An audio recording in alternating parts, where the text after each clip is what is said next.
Ever pondered what the future holds for gaming and technology in the Baltic and Nordic regions? The answer lies in the evolution of the Mare Balticum Gaming and Tech Summit, an event that has grown from strength to strength, creating ripples of transformation in the gaming and tech landscapes. Since its inception, this summit has been more than just a gathering. It's been a vibrant hub of innovation, a crucible of ideas, and a catalyst for change. Every year, it tours the Baltic capitals, bringing together the brightest minds to discuss, debate, and shape the future. The Mare Balticum Gaming and Tech Summit has been a beacon, illuminating the path for gaming and tech professionals. It has sparked conversations around emerging trends, fostered collaborations, and propelled the growth of the industry in the Baltic and Nordic regions. With each passing year, the event has evolved, reflecting the dynamic nature of the gaming and tech industries. It's grown in scale, in scope, and in ambition. And in 2024, it's all set to make waves in Tallinn, followed by Vilnius in 2025 and Riga in 2026. The significance of the Mare Balticum Gaming and Tech Summit cannot be overstated.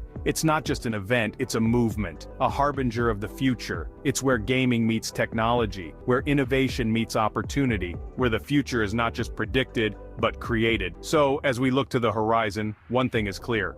The future of gaming and technology in the Baltic and Nordic regions is bright, and it's being shaped right here at the Mare Balticum Gaming and Tech Summit.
Ever pondered what the future holds for gaming and technology in the Baltic and Nordic regions? The answer lies in the evolution of the Mare Balticum Gaming and Tech Summit, an event that has grown from strength to strength, creating ripples of transformation in the gaming and tech landscapes. Since its inception, this summit has been more than just a gathering. It's been a vibrant hub of innovation, a crucible of ideas, and a catalyst for change. Every year, it tours the Baltic capitals, bringing together the brightest minds to discuss, debate, and shape the future. The Mare Balticum Gaming and Tech Summit has been a beacon, illuminating the path for gaming and tech professionals. It has sparked conversations around emerging trends, fostered collaborations, and propelled the growth of the industry in the Baltic and Nordic regions. With each passing year, the event has evolved, reflecting the dynamic nature of the gaming and tech industries. It's grown in scale, in scope, and in ambition. And in 2024, it's all set to make waves in Tallinn, followed by Vilnius in 2025 and Riga in 2026. The significance of the Mare Balticum Gaming and Tech Summit cannot be overstated. It's not just an event, it's a movement, a harbinger of the future. It's where gaming meets technology, where innovation meets opportunity, where the future is not just predicted, but created. So, as we look to the horizon, one thing is clear. The future of gaming and technology in the Baltic and Nordic regions is bright, and it's being shaped right here at the Mare Balticum Gaming and Tech Summit.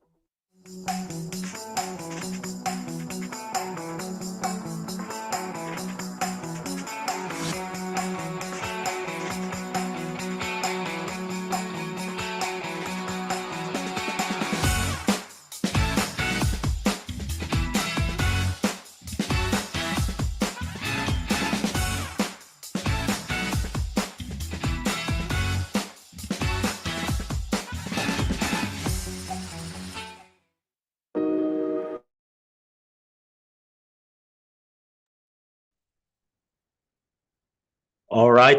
Good morning, everyone. Welcome to the European Gaming Q2 Meetup. That's our quarterly meetup series. Nice to have you all here. Sometimes people just ask us if we are going live or we are going to play commercials all day long. But that 1 minute of delay is to gather people on social media. So happy to be back here and happy to have some of the brightest minds of social media and marketing in the industry with me. Claudia, Heiling, Dorota, Gruszka, and Tereza, Melicharkova. We've been working together for many, many years now. But finally, I get to have you on our show. Okay, so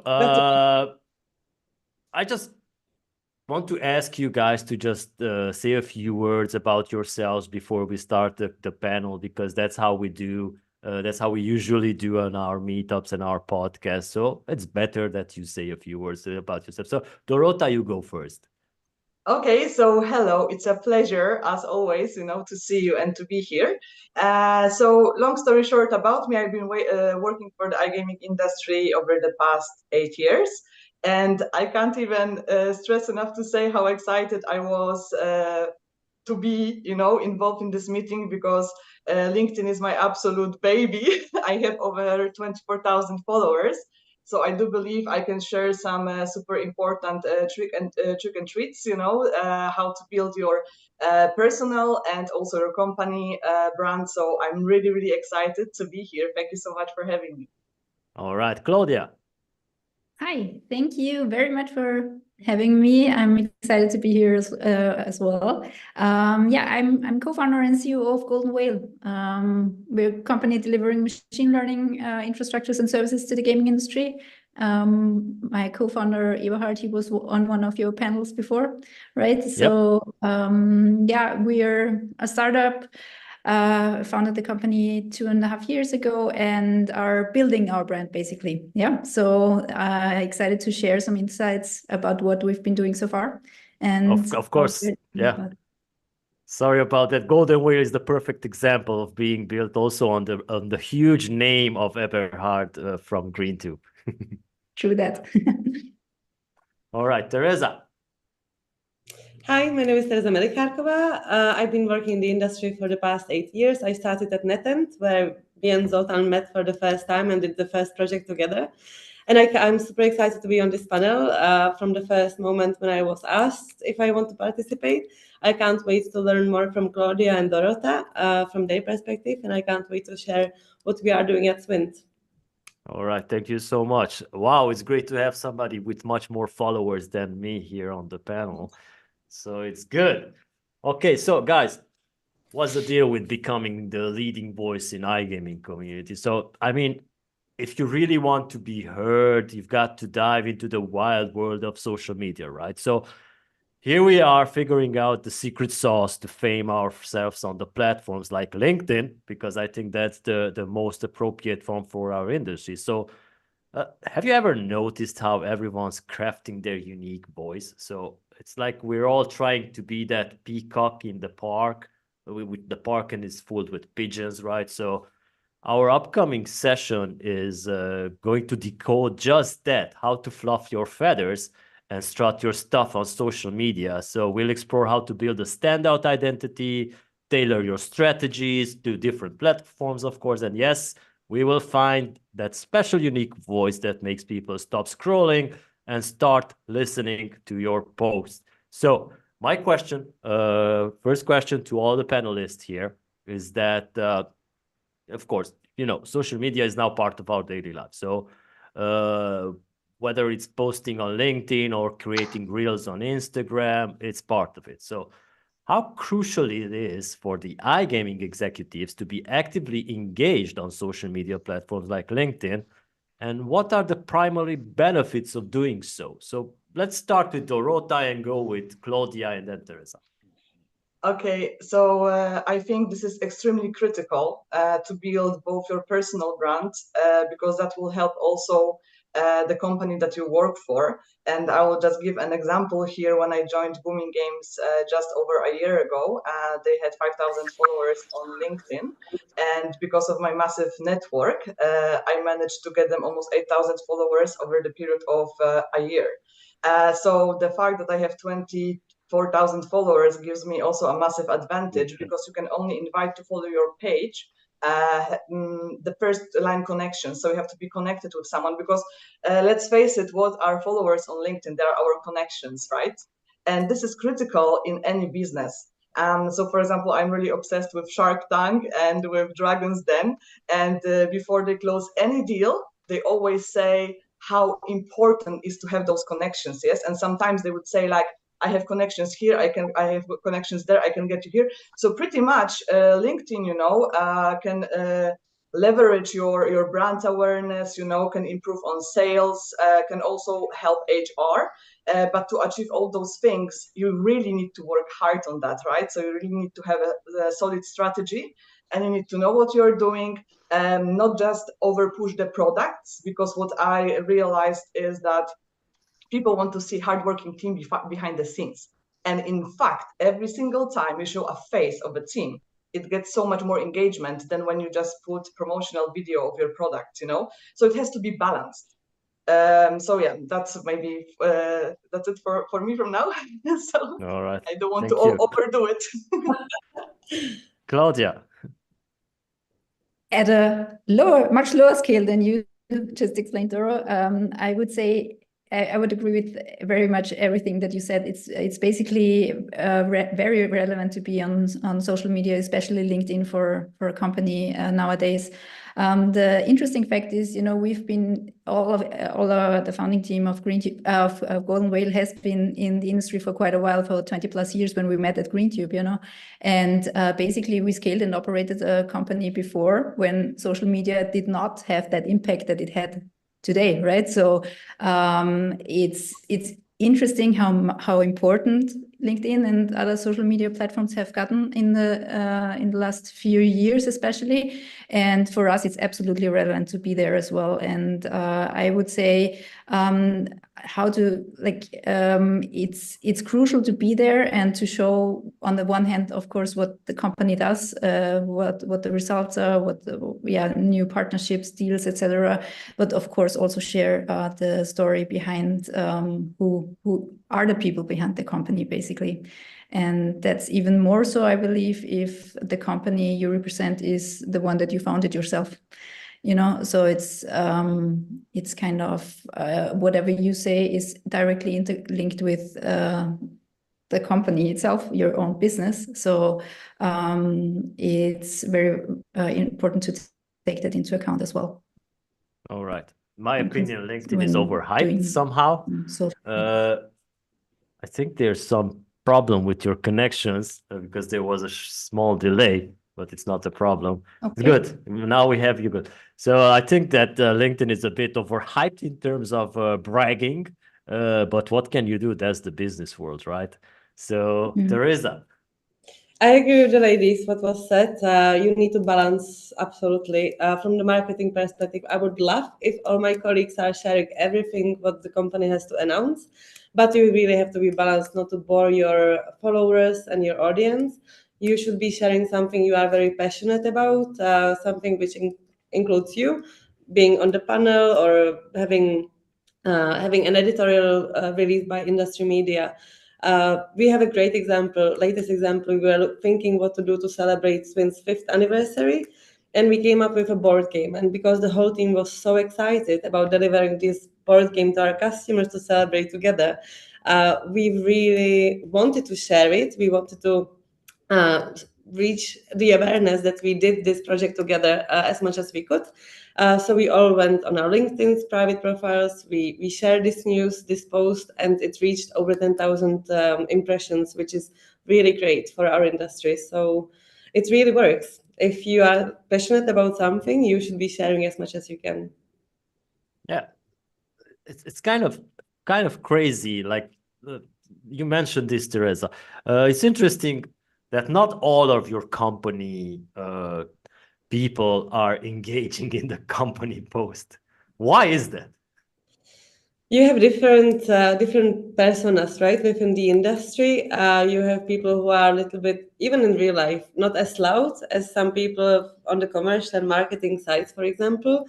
Some people don't understand how connected it is. We are very fortunate to be in the industry where most of your friends on Facebook, Instagram are coming from the industry as your colleagues, industry peers, leaders, competitors as well, of course.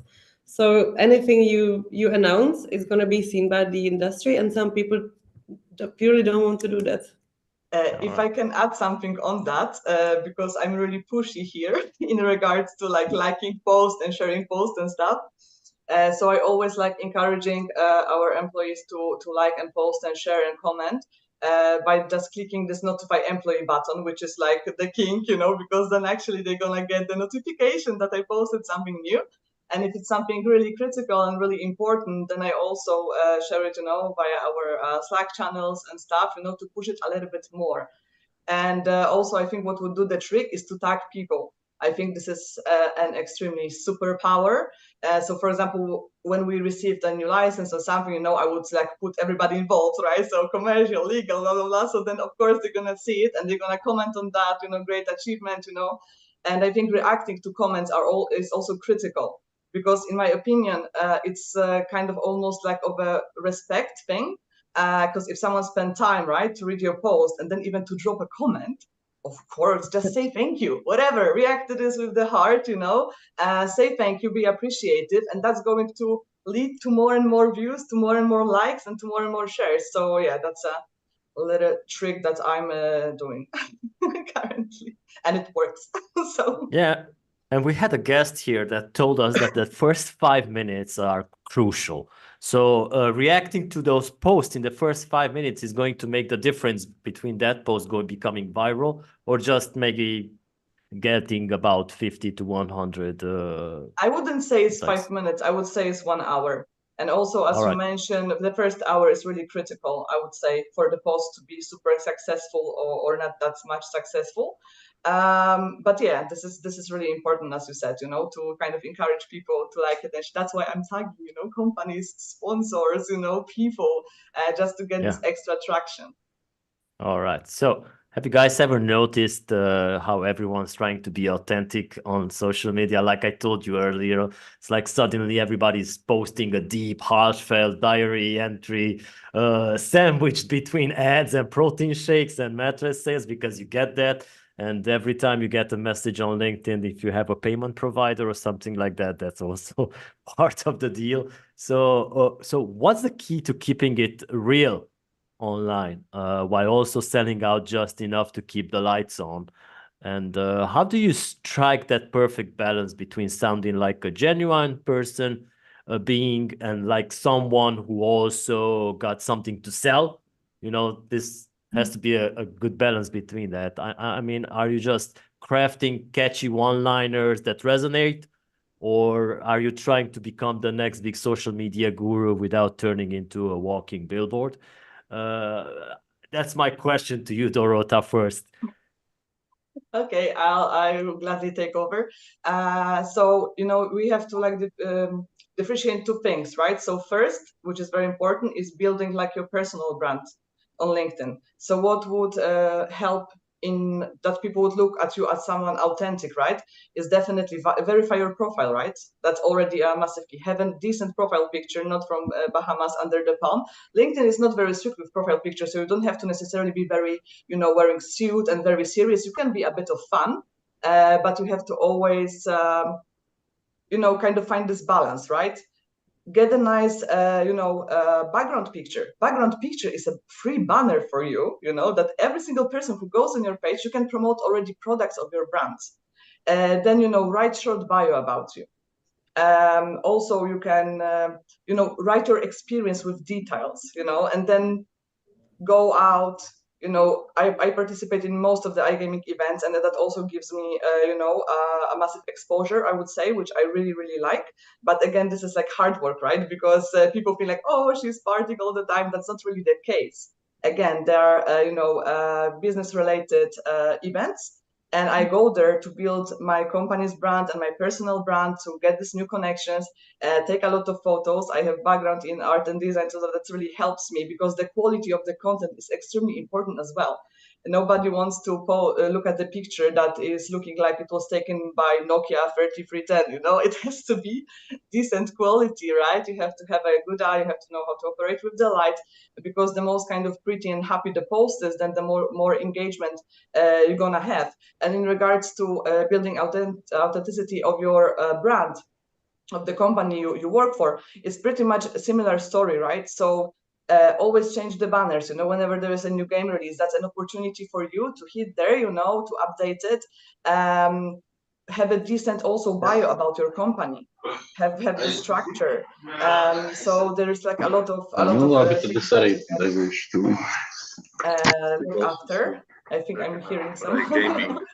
Yeah. Just 1 second. I'm trying to locate him. Somebody left their microphone on. Not a problem. So yeah, I'll just continue while you are trying to locate the person.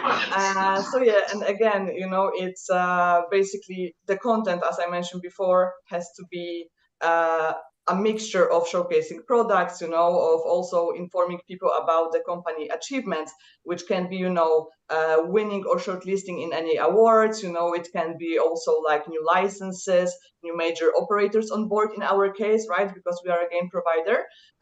So yeah, it's basically finding new balance, showcasing the team. That works super, super, super cool. All right, Claudia, participating in podcasts like this one also. Yes, that's also something. So, Claudia, in your view, what's the key to maintaining that authentic voice on social media? I agree with a lot what Dora has already said. I would add that it definitely also needs to fit your business, your brand identity, your value, your mission, on the one hand, your personal one, but also, of course, the company's one. And from our experience, as we are a provider, is my connection now good, by the way? Yes, okay, yes. Perfect. So as we are a supplier for machine learning services and work with our partners' data on a daily level, we need to be very reliant and trustworthy, and therefore maybe also a bit more serious than other parts of the iGaming ecosystem. That's something very important for us. So positioning ourselves as the fun ones maybe would not work for us as much as it might work for somebody else. So I think if we just always keep that in mind, and we also want for us to stay authentic on LinkedIn. And we also really think it's important to provide value in our posts. So in terms of, I'm pretty sure that all of our timelines are filled, with lots and lots of information. So we consider results very newsworthy, or signing new partnerships, or also, of course, attending the various events around the globe, or in the iGaming industry, because it just shows everybody where we can be able to meet, and all these kind of things. So really providing value and just stay true to what's important to you and your brand and your company. All right, that's fair enough. One interesting thing that I already deducted from this is like this building your personal brand. Okay, so Dorota and Tereza are in the marketing sphere, right? Claudia, you're in a different sphere because you're a co-founder of a company. So my question would be, what would be the ideal for the sales managers, business development managers to also build their brands around social media? Because it's not okay. Marketing person is okay. They're going to building the brand, but okay, the people working there who are attending conferences, meeting people and doing deals, they should be working on that too, right? Anyone can answer this. Absolutely. Absolutely. In an ideal world, you have those people sharing as much as they can as well.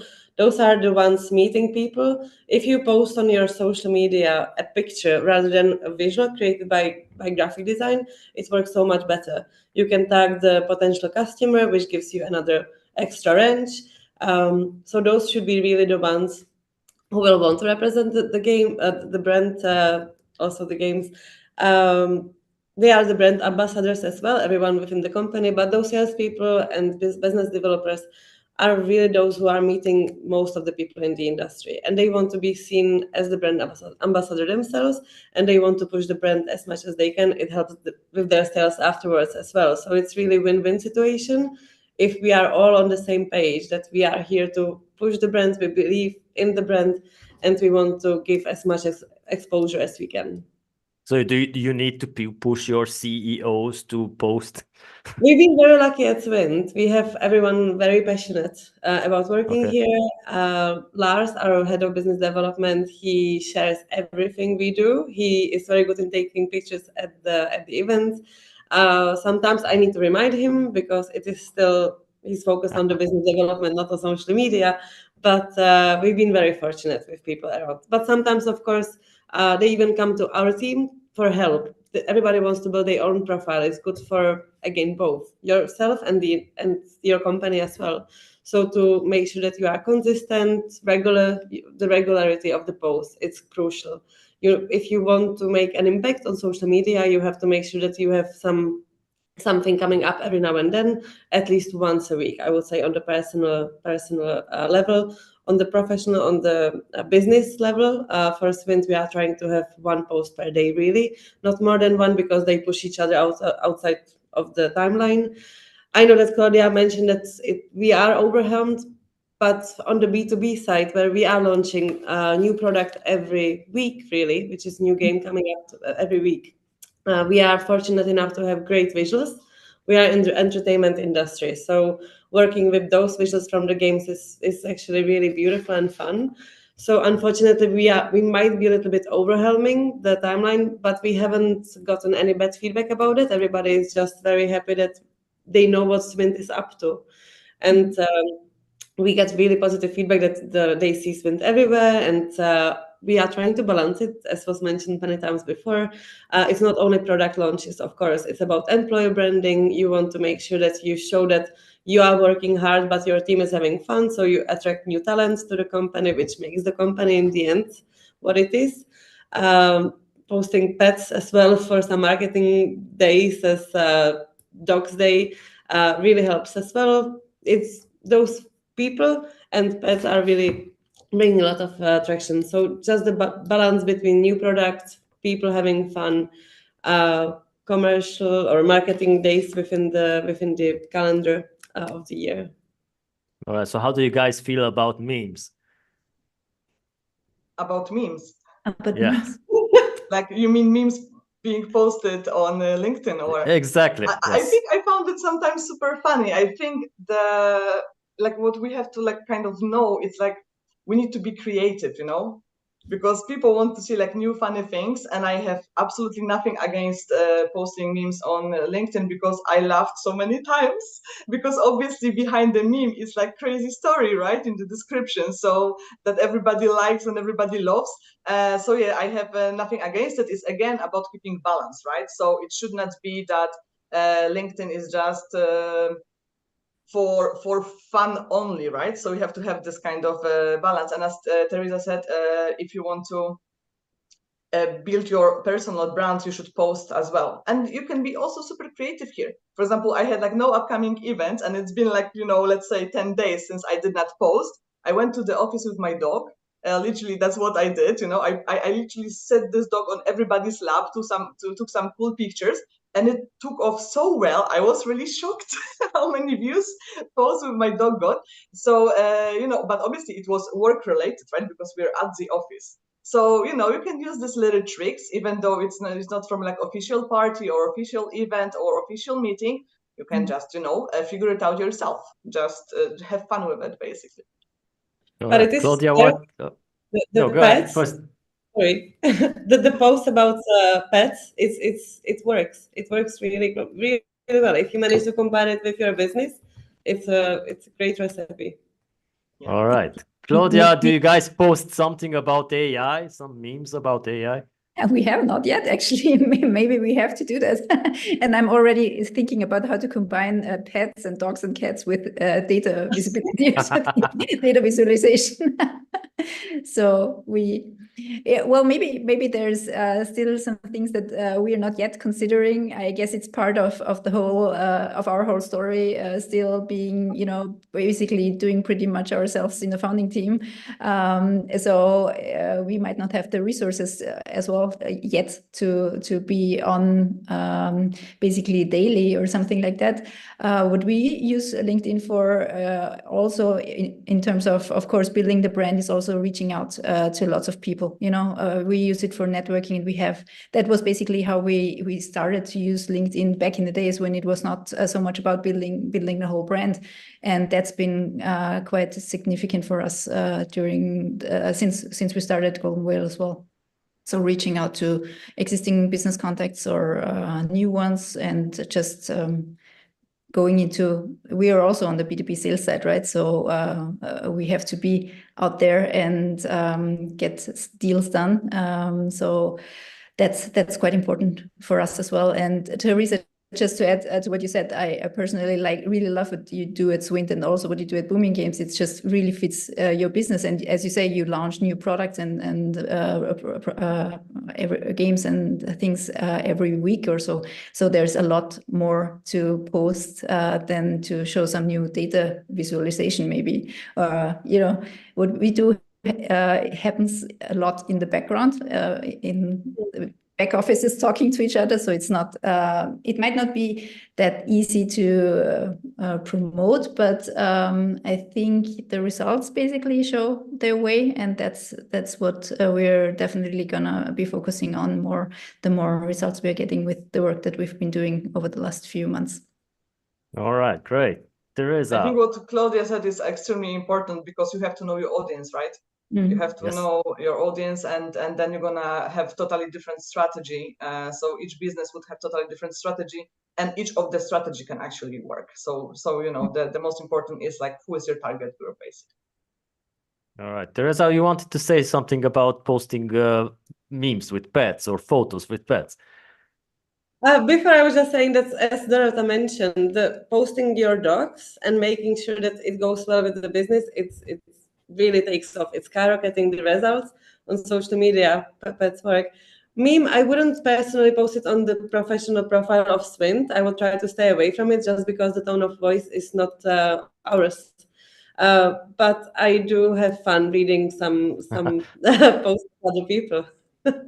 All right. The reason why I said about this topic about the memes, because I got the biggest reaction numbers posting memes on LinkedIn. Even when we post about conferences where people are there, I get about maybe 100 likes. But this time there was a meme which I posted. Have you seen the movie Crazy Stupid Love? Ryan Gosling and Steve Carell. There's a photo with them walking down the streets, and I created a meme that says Steve Carell with his baggy clothes is like IT, and Ryan Gosling is sales. So I got 1,200 reactions on that post and over 100,000 impressions. It was a meme. So that's the funny story behind, because every time I post a meme, I get lots of reactions on it. And every time I post something about the conferences or the podcast, I get maybe like 15% of that. So maybe I should just reprofile myself and become a comedian or some sort and start adding memes, because I think You would be that's my great at public. it, you know, you will have a lot of fun.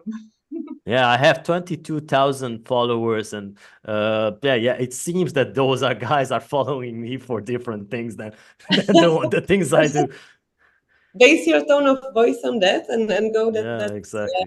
Go viral, go viral. Yes. So my next question to you guys would be, if have you found that there are some core ingredients needed to establish a strong presence within the LinkedIn community? Dorota, you go first. Yes, I think we briefly discussed that before, you know, I think the question about authenticity would also overlap some of the answers in regards to this question, right? So yeah, definitely, again, you need to be, you know, creative, you know, you need to know your audience. You need to be smart about what you post, also when you post, also the timing even of the post, you know, because for example, Monday's morning, maybe not super the best, but also don't do it too late, because people then go home and they don't want to, like, you know, chill with their loved ones, and they don't want to necessarily spend time on LinkedIn liking something. Also, weekends not really necessarily working very well for the same particular reason, you know, so you have to kind of find your balance here and know which post and when to post. And yeah, again, engaging, you know, with your audience, build relationships. It's really crazy how many times it really helped me that I had these connections, you know. Even now we were building stand in Sao Paulo, and I was using the stand builder for the very first time, and it was really scary because they are based in Brazil and I'm here, and I cannot just meet them and talk to them, right? So then they told me that they're building stands for some other companies, and then I already had, you know, people from those companies in my network, so I could easily message them and ask them, like, guys, you know, what do you think about it? And they said, no, we do also the stand with them, so all good. So I kind of also felt released, you know, relieved. Again, with sales, you know, as well. I could find anybody from anywhere, because what is also worth mentioning is when you build your personal connection, I don't just invite anybody, right? I also target people. So for example, let's say we want to be with particular operator, right? And I'm going to go on their LinkedIn page, press people, and I'm going to make sure that all C-level, all you know, casino managers and everybody is first in my network, because then when I'm building booming games network, I'll just, you know, invite them. so this is really working super well for me, and this is something also worth knowing, that when you have a company profile, you have 250 credits to invite people. Yes. But every time a person accepts your invite, you are regaining those credits. So I think what is extremely important at the end, and those credits cannot be transferred for another month. So what is really critical is that when it's beginning of the month, spend some time really to use those credits, because then you have the whole month to regain those credit back and add more and more people. That's how I achieved this 8,000 in 1 year, right? Because otherwise I would never be able to do it. And it's organic and paid, I'm talking, right? Just based on my connections. So yeah, that's all from me. I actually have a reminder at every first day of the month to do a refill of the LinkedIn invites on the pages. Good. And I do the same for my personal network. You know, I think for the personal network, it's a bit less to avoid also spamming. So that's why it took me like 3 years to have this 24,000, because of course I was limited then. But I'm literally inviting people until I receive notification no more credits. That's it. Exactly, that's good. And it's super, super, super beneficial. It worked really, really well for me. All right, Claudia, what are the secret ingredients you guys use to establish your presence in the LinkedIn community? There's actually a lot I can still learn from Doro, I think. No, This is recorded, by the way, so you can rewatch it. That's good. No, for us, basically, for me personally, one core ingredient definitely is relevance. It needs to be relevant for whatever we post. It needs to have some sort of relevance for whoever is reading it. So for our audience, in terms of what's valuable, could be, I've mentioned that before, results, achievements, information about our products, our brands, things like that. When time is short, we focus on relevance. Let's put it that way. If there's a bit more time, then we really like to post about other stuff as well. But in the end, it comes down to having something that's informative and relevant for our audience. All right, Tereza, what's your take on this? Because I asked your CEO at one of our podcasts, what does Swintt mean, by the way? I did not get a clear answer back then. I was hoping for some more colorful story behind the whole Swintt idea as well, but we just got few names. The board liked one. The domain wasn't available, so we added extra T. So then we saw the win insight, and when we said it sounds really great, let's go with Swintt, let's do this. That was the second tagline which came just along with it. So the story goes like this. We are trying to invite those 250 people later in the month. Maybe listening to Dorota is not the best, but I know that many people do it on the first day of the month, so I'm trying not to be one of them, because even myself, I'm getting many invites to follow pages, and sometimes it's a bit overwhelming, so I'm waiting a few days later.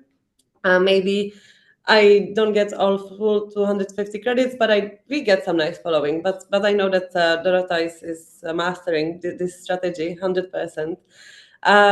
Then regularities, for sure, we spoke about already, and we can learn a lot from influencers on Instagram. If you are not posting and engaging and entertaining your followers, you're going to lose them very easily, because people forget very easily. So you just need to make sure that you are in front of people's views very often with something relevant as well. As Claudia mentioned, we are not just trying to make posts just for the sake of it, but sometimes we do actually run out of days in the week.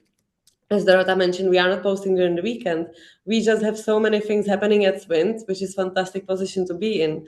Many editorials, interviews from the industry, celebrations together, Swintt's 5th anniversary, marketing days, as we covered, of course, and those game launches. So just really to be regular and make sure it's balanced. But we spoke about that a few times by now, but it works. All right, so let's also talk about other social media platforms, by the way, because this is not sponsored by LinkedIn. So there's a story. We had the guys from Almost Friday Beers at our podcast I think a year ago. That's a great story, by the way. There was a small Instagram account. They were posting memes about, in the US, there's this weekend culture. When the Friday comes, everybody goes to have beers and stuff like that. They was posting memes every day about it's almost Friday and stuff like that.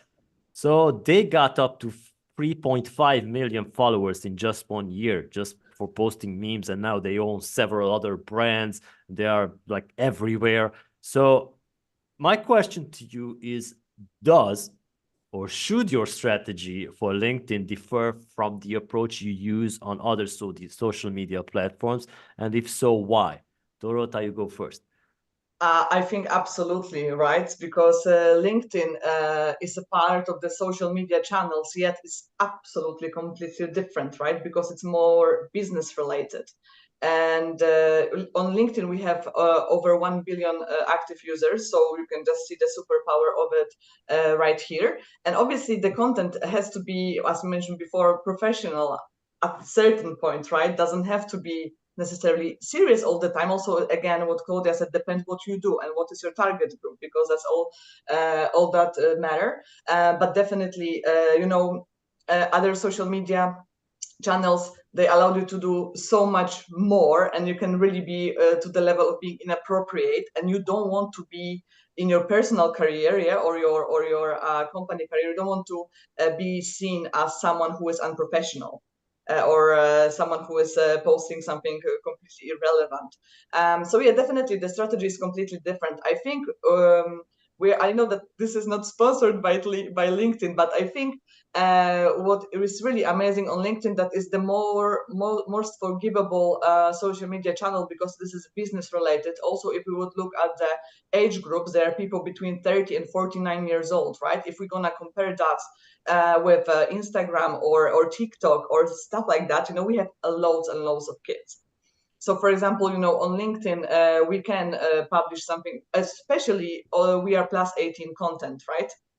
Because we are a self-producer. So we need to be extremely, extremely careful if we don't want to have any lawsuits, right? So it's I would tell you, like, honest, we have obviously Instagram, we have Twitter, which I think Twitter for Europe, did that really take off that well as in US, you know? So we just have it for the sake of having it, really. Then we have Facebook and Instagram, pretty much, and LinkedIn, right? And Facebook and Instagram, I was always against doing anything like, you know, retargeting or paid ads or stuff, because so many people, either kids can see it, first of all, and then so many people, maybe they would have gambling issues or someone in the family, and they just don't want to see it. So you cannot be really pushy there, you know? So it took off also super kind of slow, and I don't mind that, to be honest. We also keep it for, like, you know, HR maybe purposes, perhaps, you know. So if a person wants to join our company, maybe they don't have LinkedIn or they don't use LinkedIn much, right? They can go on Facebook, on Instagram, and they can see, oh, this company is really cool, you know. They are doing this stuff and this stuff, you know. They have cool parties, but they also work hard. But they won the award, you know. So you gain this credibility, which is extremely important. So as I said, it will be quite difficult for me to discuss like Instagram or Facebook, because we have it. Because we have it, it doesn't harm us at any point, but does it really give us any benefits? Yes, maybe in this regard that I just mentioned, you know, in regards to, like, you know, attracting new people to join us. But business-wise, I don't really think so. To be honest, LinkedIn is definitely the strongest one, and that's where our main focus is currently. All right, Claudia. I would have to agree with you, Dorota. It's, you know, especially from a B2B supplier perspective, LinkedIn is the place to be, I would say. It might differ maybe for, you know, B2C brands who want to directly reach their end customers on, let's say, Instagram or Facebook, but especially dealing in the iGaming industry and with products containing, you know, games of luck and things like that, we have to be careful about that. So for us, it's also, our focus is on LinkedIn, and we don't really see any value in paralleling our efforts on any of the other social media platforms, to be very honest. All right. Hopefully Mark Zuckerberg and Elon Musk are not watching us right now. Well, I'm pretty sure we all use those other platforms when, you know, sitting around and maybe scrolling through some timeline and on Instagram or something like that from private use. But just from a perspective of Golden Whale, it does not really make sense for us. All right. Fair enough. Tereza. You know what? I believe that every single new view counts for the awareness. I agree that LinkedIn is absolutely the core and the most important for our businesses. However, our strategy is to be consistent on all the other 3 platforms, which is Facebook, Instagram, and Twitter. So anything what we prepare for LinkedIn, we are sharing on those platforms as well. Of course, from the strategy perspective, the size of the visuals is different. So you have to adjust, you have to understand, again, your audience, that more people will probably scroll on Instagram. That's why the visuals have to fit the screen of mobile rather than desktop. On LinkedIn, the number of users on mobile is higher, of course, than desktop, because that's the trend we see lately everywhere. However, we all work who work in the industry, we are spending our time mostly on desktop, and we are scrolling on LinkedIn during our work time as well, because it's part of the research, industry research, education, what's happening among the industry. So therefore, the visuals are more adjusted to desktop.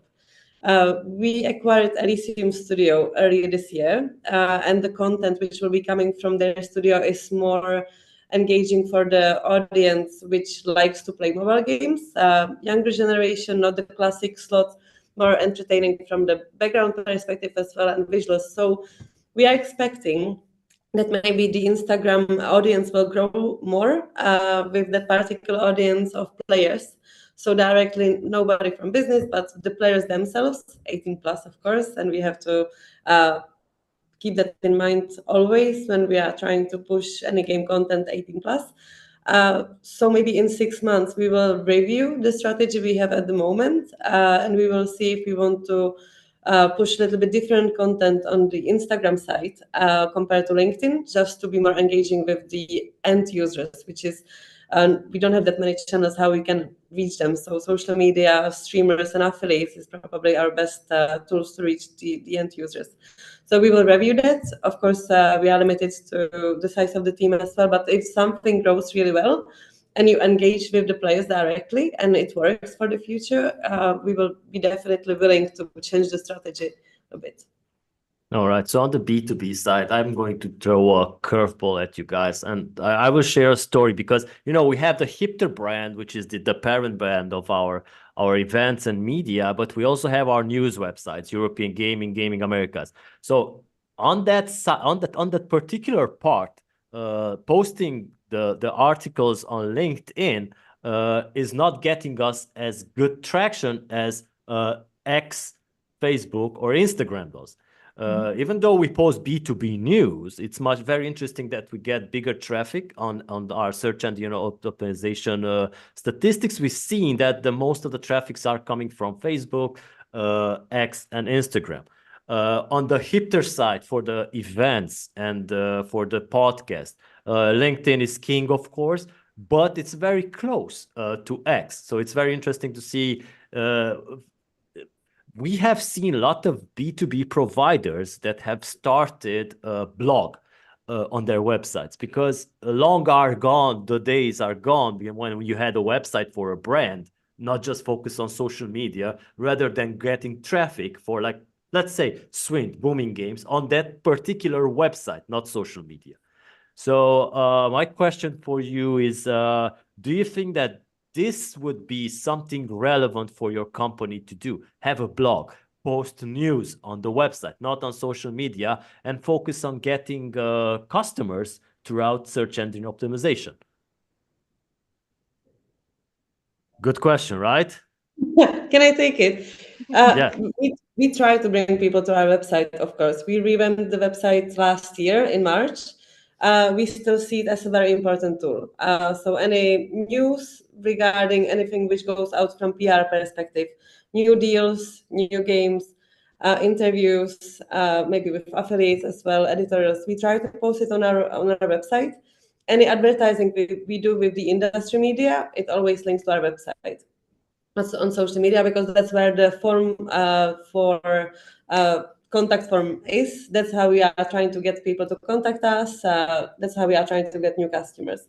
So I think it's very important to keep alongside of your social media, your website alive and entertaining and engaging. Since we launched, we got amazing numbers. We also focused on the launching campaign a lot. We celebrated 21st March, which is Down Syndrome Day, where we are trying to involve the charity. So if we got certain amount of people visiting the website, we were donating money for the charity, and we were sending out socks as part of the campaign. Again, the team was extremely excited. We got fantastic traction on social media, and we got amazing number of people who visited the website within the first month. So I believe that websites are still very powerful tool. And if you are even searching on Google or Bing or anywhere for a product or company, you always go to the website first before going to the social media. Yeah, because you guys like get a lot of juice from our news websites because you send out the press releases. Those sites are linking back to you. So basically, your 60% of your SEO is already done. So you don't need to like do follow links, etc. So yeah, Dorota, what's your take on this? Yeah, I think I really agree with what Tereza said. I think for the company to be successful, you really need to take like every single opportunity to showcase your products, and to tell a story about the company you work for. So yeah, I think having website, we are actually rebuilding the website. So guys, keep your fingers crossed for us. And I really hope we're gonna launch it very soon, But as Tereza said, it's extremely powerful tool. And most likely, if you ever would hear about booming games, etc., obviously the first thing you're gonna do, you're gonna Google that, and then you're gonna actually be redirected to the website, and then you can read more about the company, about our culture. It's also very positive tool not only for sales but also for HR purposes, to get new employees on board as well. So yeah, I think it's super important. And as Tereza said, like every view is an important view. It doesn't matter where the view goes, because that's how you build your brand awareness and brand authenticity, etc. So yeah, so I agree absolutely with what Tereza said. It's super important, and you have to keep it fresh, you have to keep it updated, you have to keep it creative, and yeah, definitely it's a massive power there as well. All right, Claudia? I'd like to add to that. Absolutely. Every news that we post on LinkedIn is basically first done on the website most often. And then we do the LinkedIn post to it, and even link to the website very often. So we really want to have people on the website as well, and get basically the fuller picture about Golden Whale, because on LinkedIn, it's a very good part of what you can see about the company, of course, but not everything. There's a lot more information on the website as well. And we do also have the newsletter sign up there. So on the one hand, we do have the newsletter on LinkedIn, but also on the website, and we do get subscriptions from both sources.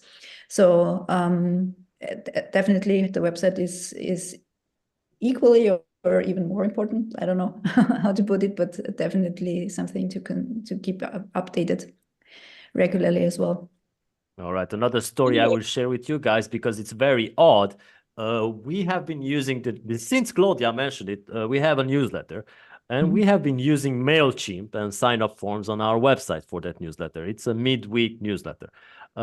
It's very interesting that we switched from MailChimp to sending out emails every week to LinkedIn newsletter.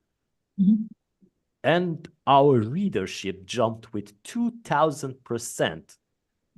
Because either way, they might have been receiving that email as a spam, or it wasn't relevant for them. They just signed up. But we switched to the newsletter on LinkedIn, and it really boosted the readership, and it's going strong.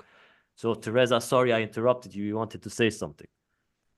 I keep interrupting you. I'm sorry about that. I just wanted to add one thing. Even from a user's perspective, when I'm searching, for example, for a restaurant, and the first comes website page instead of proper website, a Facebook page, sorry, instead of website of the restaurant, I get quite annoyed that I can't really read the menu. I have to search through the pictures. It's not always on the same page or on the same site.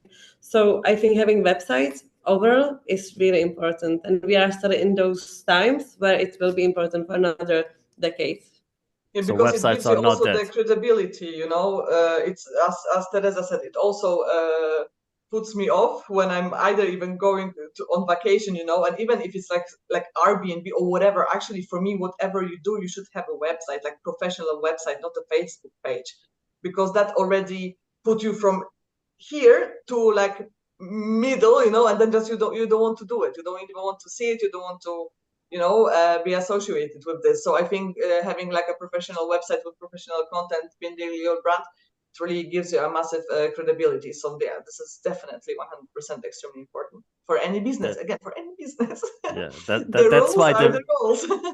That's why the B2B providers have always their websites redesigned every 2 or 3 months. We get to see that every time. Like you, Dorota, you just mentioned that you're rebuilding the website. That's very often in the B2B sphere. But you want to keep the content fresh, and also a certain even design stuff, Yeah. They're changing because since I joined Booming Games, also I redesigned the whole, company. I changed the colors, the logo, not so much. We just fixed it a little bit. But before they were having like black, red, and white, which is not digitally friendly. It is not.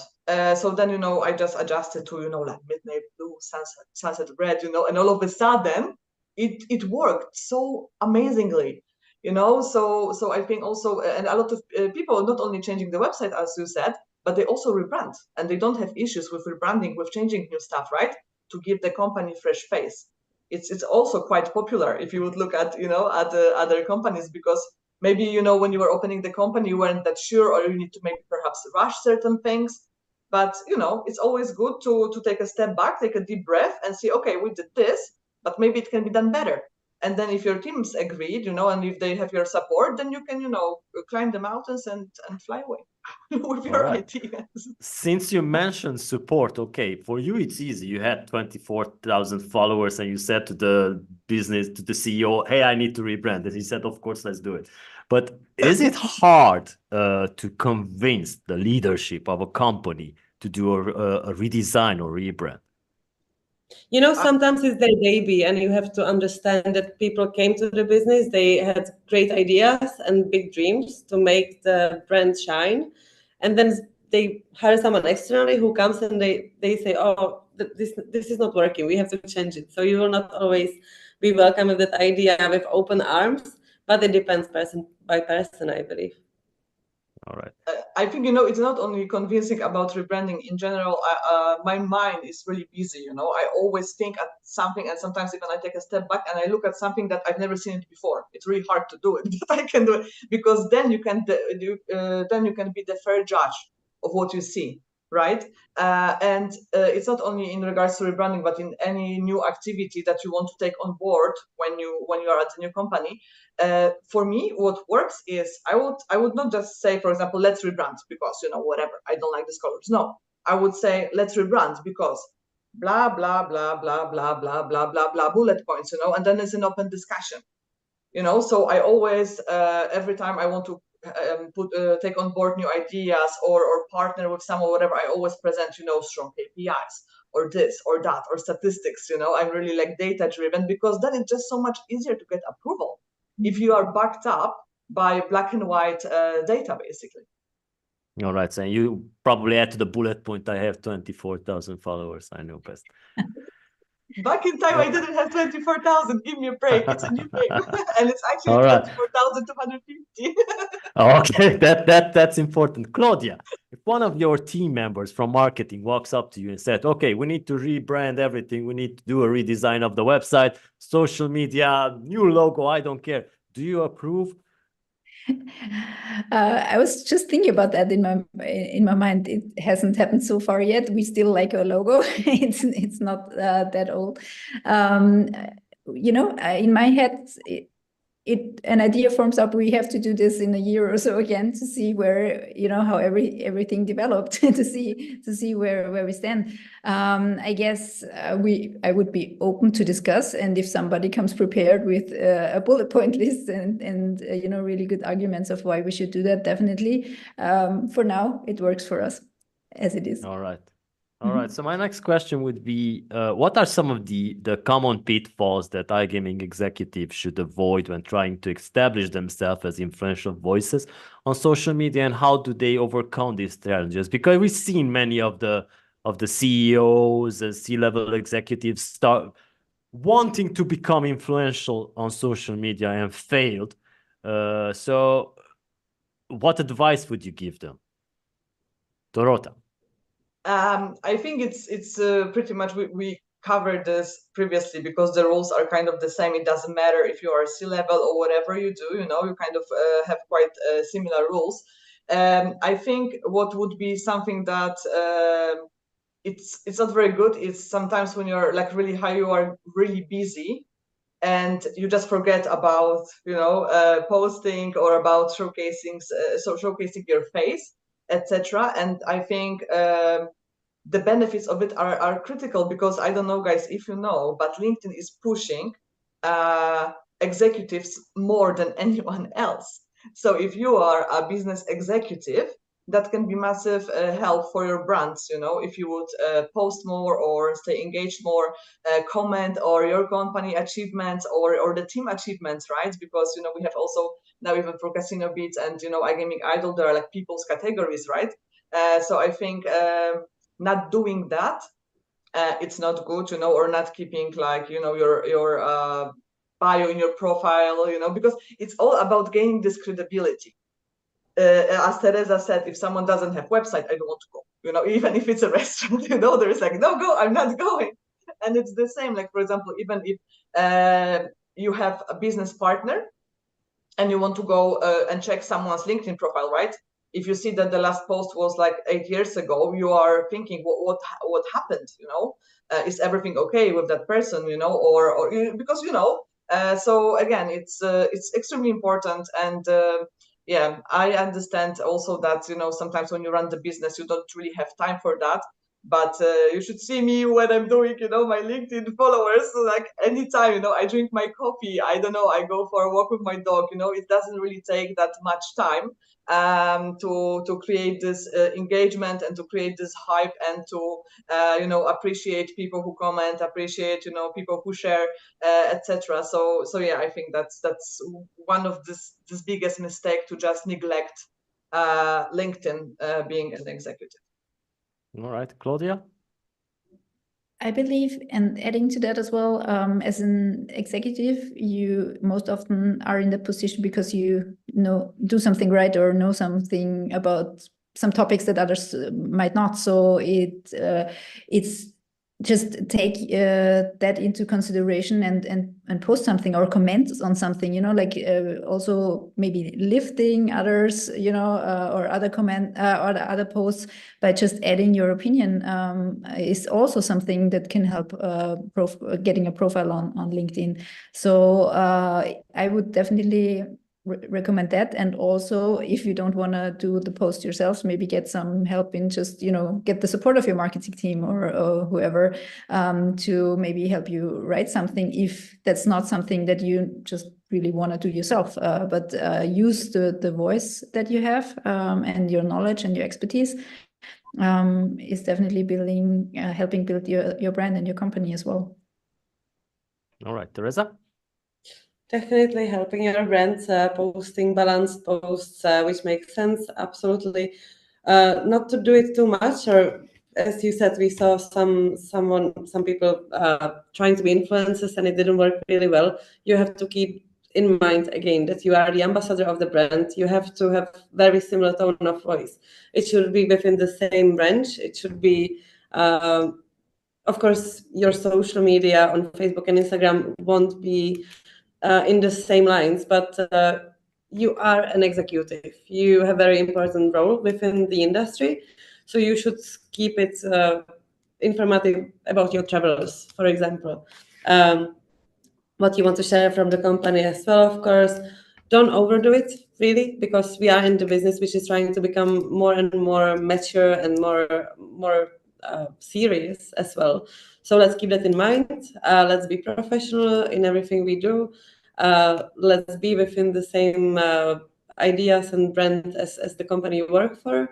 And as Claudia said, ask for help. If you are not an expert on it, you want to do it a little bit more or just in the right way, ask your colleagues for your help who are in the marketing teams or who know how this works. And that would be probably the best advice. All right. Hopefully Pierre Lind is hearing this. It's not about posting that you ran 50 kilometers. It's not related to your business, so we don't care. Just no, kidding, I'm going of course. to defend him. No, I'm just kidding. It was just too much. It was a huge achievement. You can Yes. if you want. All right. So since my next session has had a problem and he cannot make it, do you guys still have 10 minutes to stay here? Because there are a couple of questions on Twitch. Wow. We've been using streaming to Twitch for 2 months now, and this is the first time we get an interaction, so it's good. So the question is for all panelists. So how do you measure the impact of social media activities? And are there any specific metrics or indicators that you find most valuable? Dorota. Yeah, I mean, I think that's quite easy, right? Because all the social media channels, you know, LinkedIn, Instagram, and Facebook, you can measure the like how many views posts have, you know, how many interactions, how many engagements, how many comments, etc. Right? So really, what you have to do at the end of the month is just go to your stats and just check it out, and then you can also see what works and what doesn't work. What I would say is that because LinkedIn is really business oriented and we don't only do it for views and likes, I think what it is very important to measure is the impact on certain posts. So for example, let's say that we would post that we are licensed in Romania, right? And that post might not have 30, 40,000 views or 200 likes, but what it could have, like a casino operator, a casino manager from an operator would think like, oh wow, you know, I really was waiting for them to go into Romania because we actually operate in Romania. So let's maybe discuss this, you know, let's reach out to sales, you know, or commercial team, and let's have a deal. So, you know, this is kind of, I would not just focus strictly on the metrics on how many views, which is also nice, as Tereza said, every view counts, which is great. But then, you know, me posting my dog have no impact on the business, right? As posting about partnering with top tier operators or licenses, etc., would have an impact, you know. So yeah, so I would not just focus on metrics per se, you know. I want to just see what kind of gives us, what kind of benefits it gives the company. All right, Claudia. Yeah, absolutely agreeing with you here. Not every post is commented or liked or whatever equally, but it's still, I think there is some impact that you cannot measure as such, because you just get into the minds of people who might be interested in the topic or have been interested for a while, and then even though they might not engage with a post or something, they find the topic interesting, and it leads to some further conversation, you know, or some meeting that's going to be set up. So just keep posting and be consistent, and then of course checking the insights that you get on LinkedIn on a monthly basis at least, and seeing how followers grow, etc., is quite interesting for us as well. Of course, but I think you're reaching more than actually engage with what you do. Exactly. Tereza.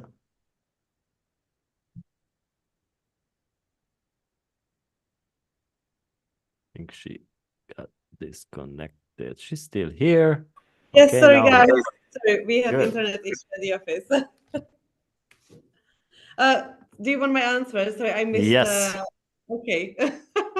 Sorry about that. I didn't hear what Claudia and Dorota said, unfortunately. So apologies if I'm going to repeat it again.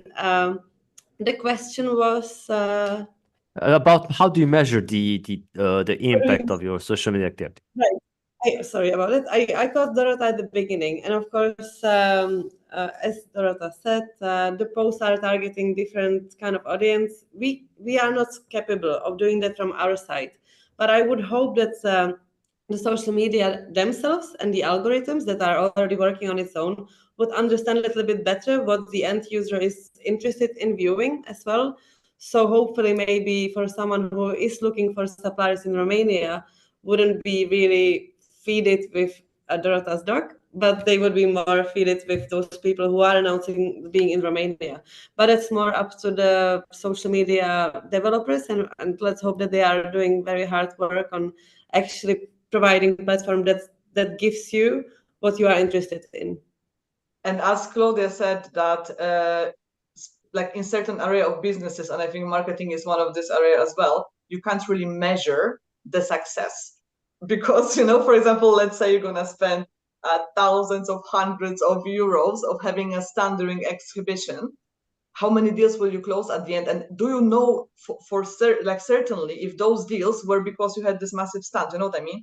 But yet people still do it because they believe that it has massive impact, although not everything can be measured. All right. So yeah, that's very interesting. Just on that note, we had a really interesting conversation with Jan from SBC, who said, I can give you a banner at the show for free if you will pay for it when someone comes based on the banner, and you can prove that you did the deal based on that. But as Dorota said, it's impossible to measure, so we forgot about that idea. Okay, so it's good. Yeah, it's very interesting because when we're doing conferences, like we do the conference in Prague, and then we do the conference in the Baltics, then we do the one in Warsaw, it's very interesting to see that during that period, our focus on the content is, of course, related to that region.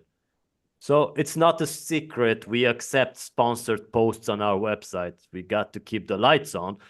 So in that period, like for now, we're focusing on Tallinn in Estonia. In this period, we've been receiving clients from Lithuania, Latvia, Estonia. When we do the conference in Poland, we keep receiving orders from that region. So it's very interesting to see that it's very like tying your campaigns to a certain region will probably get you, like you said, Romania. You will probably get interested from companies that are operating in Romania. You know what is also very, I think, interesting, and this is very important. Although I think we would have no time and no life for that, but like whatever you do in life, you have to have a target group, right? And in the ideal world, imagine that, for example, let's say hypothetically, Booming Games would have a LinkedIn for Romania, only in Romanian, you know what I mean? Or LinkedIn, you know, in Portugal with Portuguese. That would have a lot of impact already, because, for example, me being Polish, I would love to see, you know, like some content in Polish, because I would just feel more that I belong, you know, like more associated with what's happening.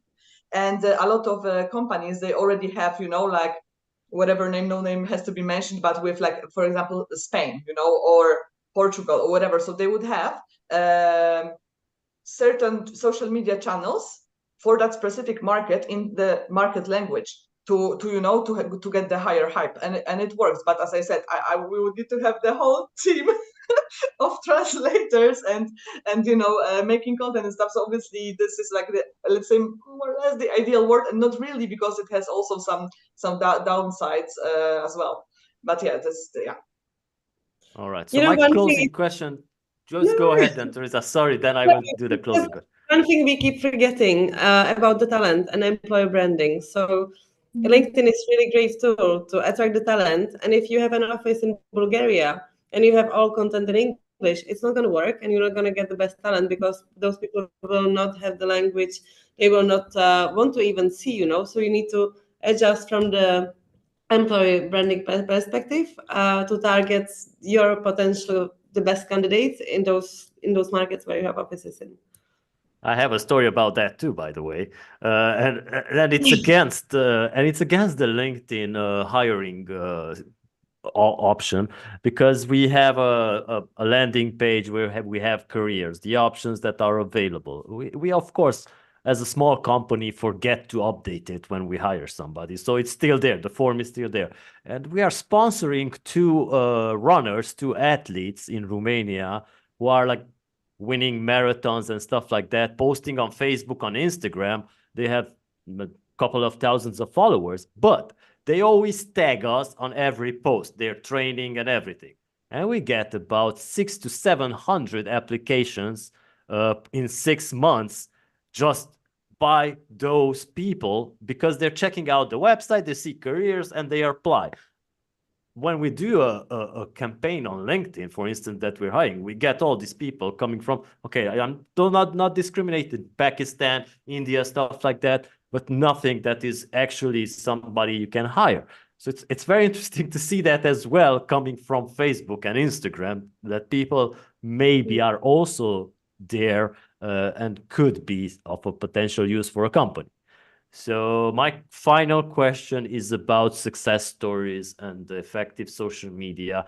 So, I know that you guys are not prepared for these questions, but something from the top of your mind will pop up. So could you share some success story or particular effective social media campaign from your experience in the iGaming industry? It doesn't have to be your company. And what maybe you can say that made that campaign successful, or maybe you have even learned some lessons from it. Dorota. That's a question that I wasn't prepared for to answer, to be honest, because now obviously when you have to do something under pressure, your you know, brain is like and there is like emptiness and echo happening at the moment. I think, you know, it's it's a really difficult question. I would like to pass to someone else, and maybe then I will comment, because now my brain is completely empty. All right, who would like to take this? It. I can take it if Claudia, you want to think because I already covered this. To be completely honest, it is the recent story we did, for our 5th anniversary, the board game Swintt. It was absolute hit. The team did amazing job, and it really took off. I have never had personally a better acting post in my life. It's something which hasn't been done in the industry. People love something creative. So if you have something to share which really is with different, outside of everyday stories of the competitors and the industry itself, it really helps. So this would be our success story, I would say, for social media. All right, Oh, great. I forgot about the campaign that we did for Ronaldinho, that we were shortlisted. True. But as I said, I was just not prepared, and I just had literally nothing. But since Tereza started talking, I clicked back, so I reset myself, and it's all good. So yeah, definitely. I don't know, guys, if you are aware, but we partnered with Ronaldinho last year, and we did like amazing campaign about the partnership with him. We are soon we're gonna release our first game. It's going to be a network release, because this game is already live on top tier operators. As exclusive release. So the success story of this, we were also not expecting this to be on such a super strong hype. We had the private party with him in Rio de Janeiro. Really? Yeah. Not such a big hype, Ronaldinho. Ask Jan from SBC, he was there. and also, like, for example, our team like took a selfie with Ronaldinho, and I named it like the selfie of the year, because imagine there are like 4 people and Ronaldinho, so all this campaign had a massive impact on our brand, and obviously it was posted on LinkedIn, but also across other social media channels, and it was received extremely well by industry, not only to also prove that we are super strong brand and a leader in the iGaming world, but also gave us this endless opportunity of getting like new operators on board, because Ronaldinho is this icon that everybody wants to be associated with, so his sport career and then what he does now, everybody likes him as a person also, because he's a cool guy. He's a very cool guy. He's not like this, I'm the best. No, he's really down to earth guy, very friendly, very happy. So that's the answer on your question. All right, Claudia. Okay, no idols or celebrities there yet on our end, but what we found extremely successful were 2 things. Even though we really try to be relevant and about the product and everything, it's about the people involved, right? So like the column. Like a column or something that I wrote, like how I got into the gaming industry and things like that, how I got to found the company together with my favorite colleagues from the past. That was quite successful, as well as some podcast interview that our CTO Thomas did, where he explained a bit about what we did in gaming back then, not before we came into iGaming and things like that, just the background stories about that, and also professional pictures and photos of events that really helped push our latest post when we did sponsor the IGX conference in Switzerland, in Geneva 2 weeks ago. So things like that, where you really have good creatives, good photos of the team as well, basically at work, doing what we're doing, really helped us pushing the latest campaigns from Golden Whale. All right. Very nice. We haven't touched based on influencer marketing, but yeah, maybe you can just add to your posts once you start sharing the recording of this session. So thank you, guys. Thank you for your time. We will now edit this video and upload it so you guys can share it on your social media channels, because that's probably what you're waiting for. And for all those that are watching us live on LinkedIn, X, Twitch, and YouTube, thank you for joining us. We will be back today with the Gaming Americas quarterly meetup in a couple of hours. I have a very long day today. Dorota, Tereza, Claudia, thank you. Maybe you guys would like to say some parting words. Well, thank you so much for having us. It was really fun. I was looking forward to it, but it exceeded my expectations. So thank you everyone on the panel for joining, and let's talk about influencers on the next panel. Exactly. We are waiting for the next invite. I think we should keep this panelist, the whole group. It worked just perfectly, and we also exceeded the time for 20 minutes. That also shows that it was a quite successful podcast, I would say. So thank you so much for having me and the girls. I really think that it was really, really amazing experience. Thank you very much. Enjoyed it a lot. Thank you so much. All right, so I think we should fix a date after this for September for the 3rd quarterly meetup, and we will catch up on influencer marketing and stuff like that. All right, guys, have a great afternoon and speak soon. Take care, everyone. Thank you so much. Thank you. Bye. Bye.